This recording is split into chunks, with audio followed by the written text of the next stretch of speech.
हिंदू धर्मावलंबियों का पवित्र धार्मिक स्थल जनकपुर धाम दक्षिण एशिया के मध्य भाग में अवस्थित नेपाल के 14 अंचलों में से जनकपुर अंचल के धनुषा जिले में पड़ता है।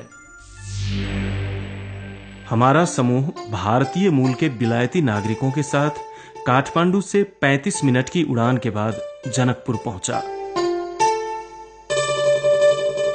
जनकपुर में एयरपोर्ट से हम लोग होटल पहुंचे और फिर कुछ देर विश्राम के बाद जगत जननी सीता व अन्य देवी देवताओं के दर्शन पूजन के लिए जानकी मंदिर एवं अन्य मंदिरों की ओर निकल पड़े।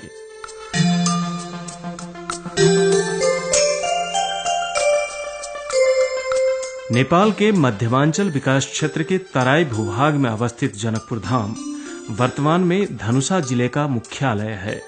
जनकपुर धाम एक ऐसा ऐतिहासिक स्थल है जो धार्मिक के साथ साथ सांस्कृतिक दृष्टि से भी महत्वपूर्ण है। प्राचीन मिथिला की राजधानी जनकपुर में रहे अनेक मठ मंदिर, कुंड एवं तालाबों का हिंदुओं के बीच विशेष धार्मिक महत्व है। इस पुण्य भूमि पर राजर्षि जनक का दरबार हुआ करता था और यहीं जगत जननी जानकी का मर्यादा पुरुषोत्तम श्री राम के साथ विवाह संपन्न हुआ था। धार्मिक सांस्कृतिक विशिष्टता व अनेक मनमोहक दृश्यों के कारण यह स्थान पर्यटकीय दृष्टि से भी महत्वपूर्ण माना जाता है। अपनी धार्मिक तथा सांस्कृतिक महिमा के माध्यम से जनकपुर न केवल नेपाल में अपितु भारत सहित पूरे संसार में प्रसिद्ध है।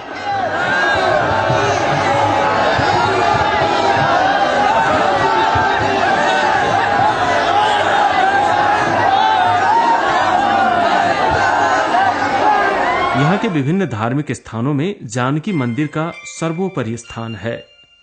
इस मंदिर के अंदर सैकड़ों कमरे, पूजा स्थल, मंडप, भंडार कक्ष आदि हैं। मंदिर के चारों ओर राम, सीता, लक्ष्मण, जनक आदि के मंदिर हैं तथा धनुष सागर, गंगा सागर, रत्न सागर, अर्गजा सागर आदि पवित्र कुंड एवं तालाब हैं। इन तालाबों में एक तालाब है अंग सागर। विश्वास किया जाता है कि सीता जी इसी में स्नान किया करती थीं। धार्मिक विश्वास है कि राजा जनक के दरबार में शिव का एक धनुष था जो इतना भारी था कि उसे कोई हिला डुला तक नहीं सकता था। लेकिन कमरे की सफाई करते समय नन्ही सीता ने आसानी से उसे उठा लिया।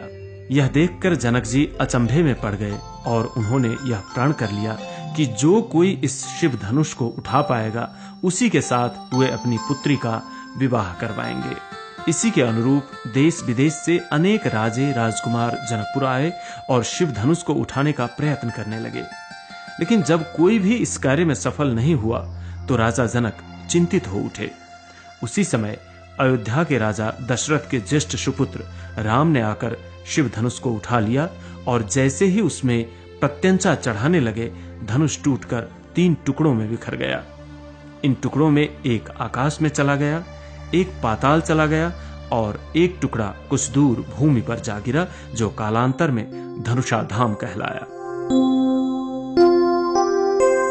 धनुष का वह टुकड़ा जो पाताल चला गया, आज के 25 वर्ष पहले तक उसके जनकपुर स्थित धनुष सागर के बीच में दिखने की बात स्थानीय लोग बताते हैं। धनुष टूटने से राजा जनक प्रसन्न हुए और सीता ने श्री राम को फूलों का हार पहना दिया। मार्ग पंचमी के दिन राम सीता का विवाह सुसंपन्न हुआ।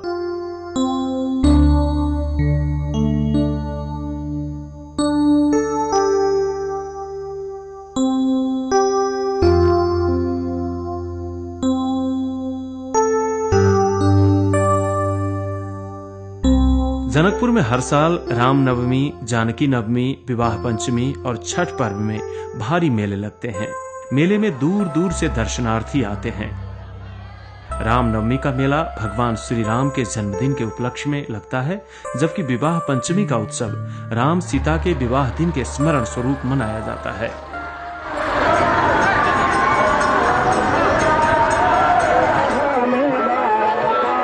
विवाह पंचमी के दिन राम और सीता की मूर्तियों के बीच मिथिला संस्कृति के अनुसार बड़े ही उल्लास व भक्ति पूर्वक विवाह करवाया जाता है। इसकी सांस्कृतिक तथा धार्मिक भव्यता देखते ही बनती है।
नेपाल के तराई में रहने वाले मैथिल सहित विभिन्न समुदाय द्वारा मनाया जाने वाला छठ पर्व एक रोमांचक व महत्वपूर्ण पर्व है।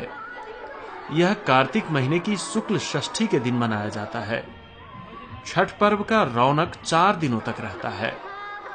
पर्व का आरंभ नहाय खाए से होता है। इस दिन घर और आसपास की अच्छी तरह सफाई कर शुद्ध व सात्विक भोजन किया जाता है। दूसरे दिन के अनुष्ठान को खरना कहा जाता है। उस दिन भर उपवास रहकर शाम को भगवान की पूजा करने के बाद व्रत करने वाले गुड़ डालकर बनाया गया खीर खाते हैं। उस दिन परिवार के सभी सदस्य प्रसाद के रूप में खीर पूड़ी आदि ग्रहण करते हैं। तीसरा दिन छठ पर्व का मुख्य दिन माना गया है। इस दिन भर उपवास रहकर शाम को डूबते हुए सूर्य की पूजा की जाती है। इसको संझका अर्घ भी कहते हैं। संध्याकालीन अर्घ के समय फल फूल, ठकुआ, भुसवा, गन्ना, नारियल आदि प्रसादों को टोकरी में सजाकर नदी या तालाब के किनारे ले जाते हैं। जलाशय में स्नान के बाद व्रती द्वारा परिवार के सुस्वास्थ्य, दीर्घायु एवं समृद्धि की कामना करते हुए अस्त होते सूर्य को अर्घ दिया जाता है। परिवार में सुख, शांति एवं सामाजिक सद्भाव कायम रखने के लिए भी यह पर्व मनाए जाने का विश्वास किया जाता है। दूसरे दिन सुबह फिर नदी तालाब में जाकर उदय होते सूर्य को अर्घ दिया जाता है। सुबह सूर्य की पूजा करने के बाद छठ पर्व की समाप्ति हो जाती है। इसी के साथ व्रत करने वाले प्रसाद ग्रहण करते हैं और इस तरह 2 दिनों का कठिन उपवास भी संपन्न होता है। यह पर्व मिथिला सहित संपूर्ण तराई वासियों के लिए विशेष महत्वपूर्ण होता है।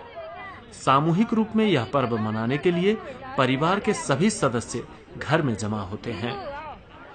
धार्मिक एवं सांस्कृतिक दृष्टि से महत्वपूर्ण माने जाने वाले जनकपुर धाम ने नेपाल के गौरवमय परिचय को संसार भर फैलाया है। इस क्षेत्र का एक बार भ्रमण करना ही चाहिए। नेपाल की राजधानी काठमांडू से 380 किलोमीटर की दूरी पर अवस्थित जनकपुर स्थल मार्ग से सुविधापूर्वक पहुंचा जा सकता है। जनकपुर धाम में खाने पीने व ठहरने के लिए होटलों की अच्छी व्यवस्था है।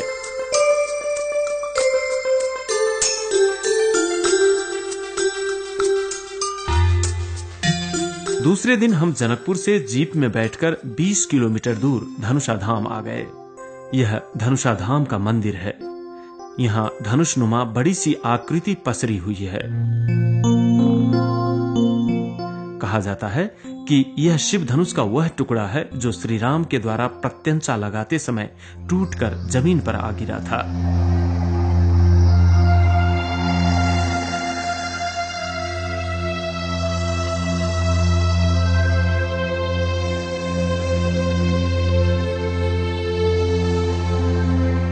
धनुषा धाम के बारे में यहाँ के पुजारी का कहना है, ये क्या है कि विष्णु पुराण के अनुसार इनको सत्ययुग की घटना कह के वर्णन किया गया।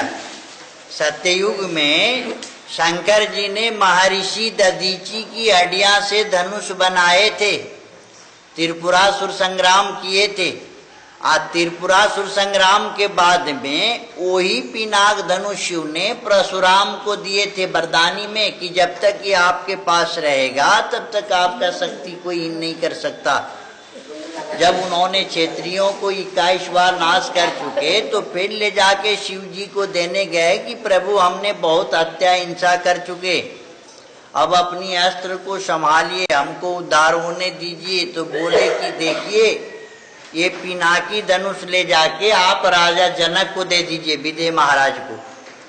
तो परशुराम ने वो पिनाकी धनुष राजा जनक को दिया था। अब वाल्मीकि रामायण वर्णन कर रहा है कि सीता उत्पन्न हुई, सीता 7 वर्ष की थी तो उनकी माँ सुनैना बचिया को बोली कि आज तू जाओ धनु को सेवा करो। उस समय ये धनुआ थे जनक के दरबार में, जनकपुर। तो सीता गई तो क्या किए कि वो पिनाकी धनुष को बाएं हाथ से उठा ली, चौका लगा दी, फिर रख दी, चली गई खेलने के लिए। अब ये देख करके राजा जनक को बड़ा आश्चर्य लगा कि भाई इतनी छोटी बचिया इतने बड़े धनु को कैसे उठाई, अब इसका जोड़ा भी कहीं होगा। वैसे हम बर कहाँ ढूंढे, इसीलिए उन्होंने धनुष यज्ञ रचा दिए।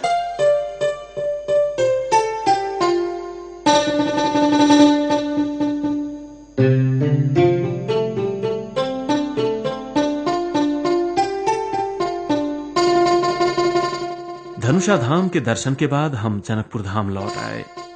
जनकपुर धाम पहुंचने पर हमने श्री रामानंद स्मारक एवं जनकपुर धाम के द्वार को देखा।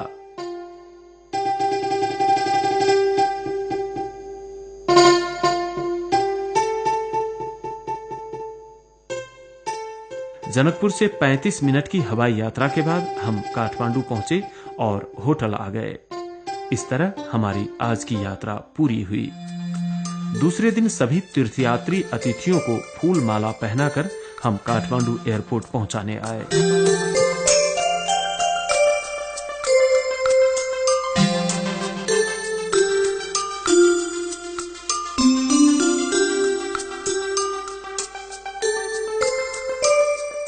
भविष्य में फिर मिलने के वादे के साथ हम विदा हुए।